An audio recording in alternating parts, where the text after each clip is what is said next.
Okay, this is a quick tour and update of the Apple copy project. We've got an IBM system here with a 5 1/4 floppy, 3.5 inch drive, a couple of transfer disks which facilitate the synchronization and as well as getting the information onto our real computers. Alright, the method is using a modified batch file that we have. Let me turn off this flash.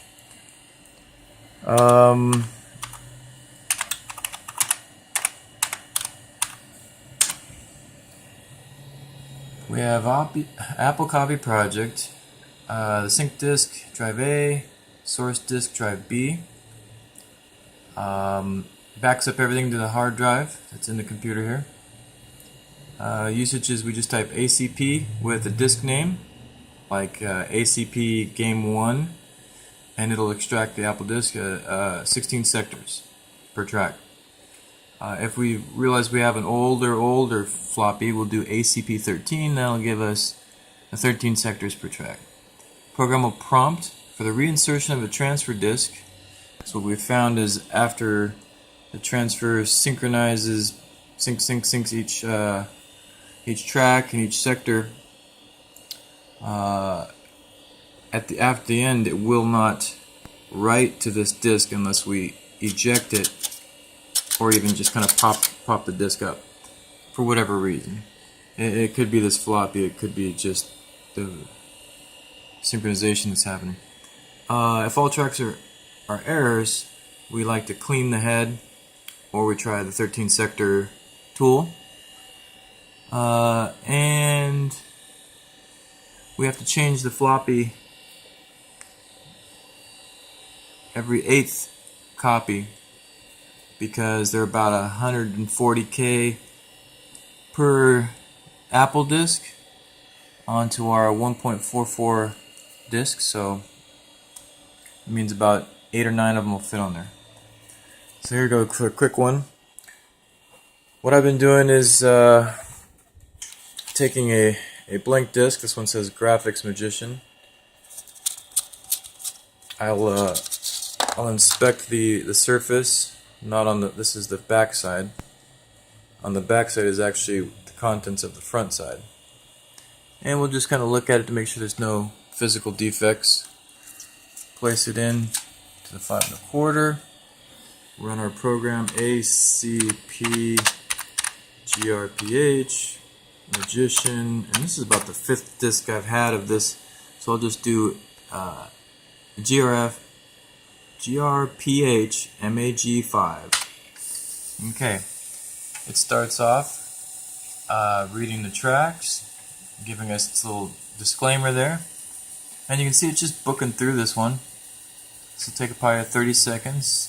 The most important one there, track 0, that's our boot track.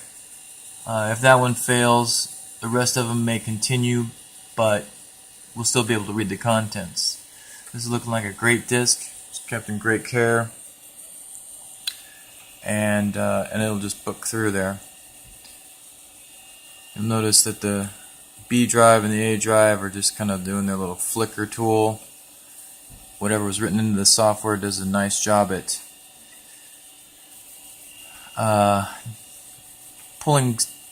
reading information from the tracks, but not having to worry about the Apple format. It just uses a known synchronization by querying both drives.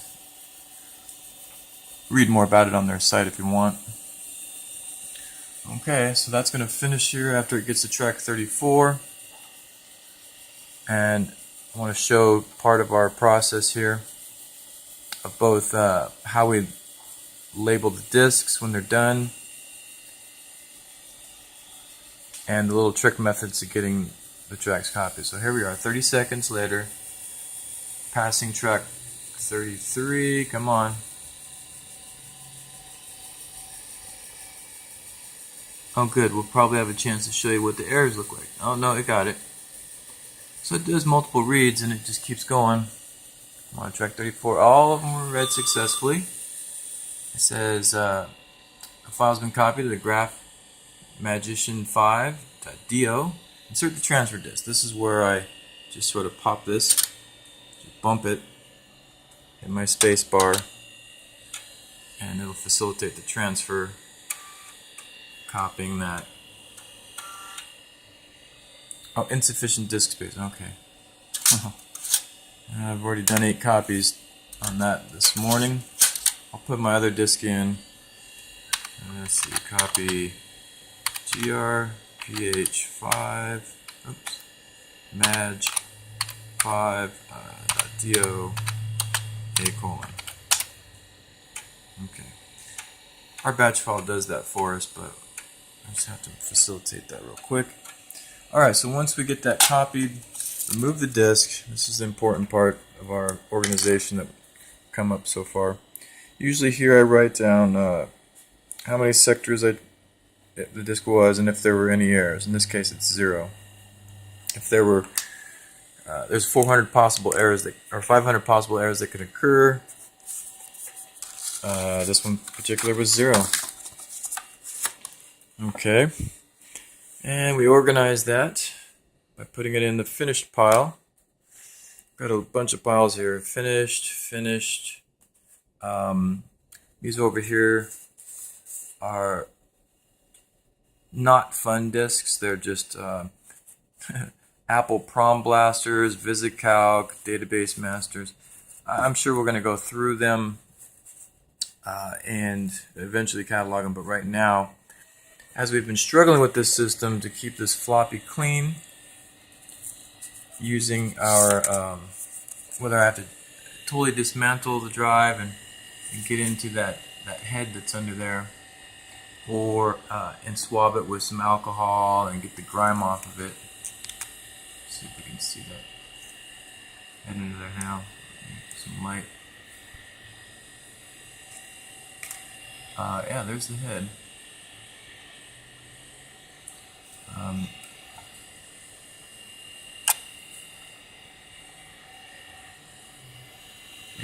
It's really clean right now. It's all white and shiny, so that's gonna go good. You have a cleaning disc here, which essentially has a kind of a spongy type thing, and I'll put it in there and bump it. You can hear it.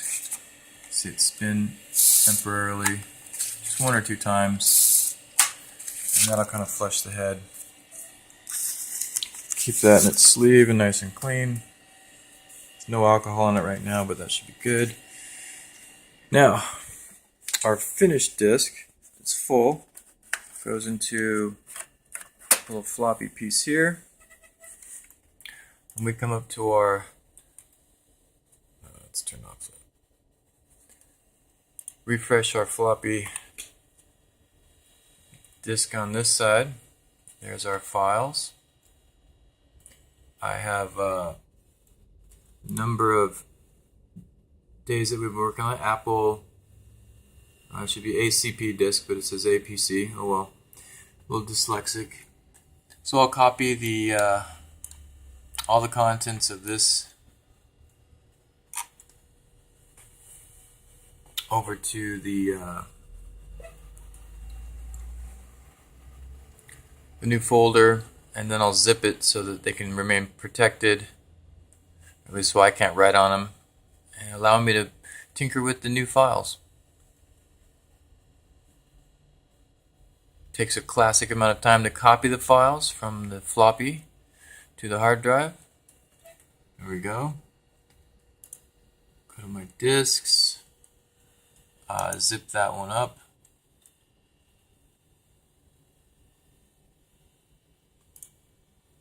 Okay, so now I have a backup of it and I can go tinker with those. So some of the ones we just got here, what is it? Copy programs, these all went pretty. What's RVS games? Let's see what that is.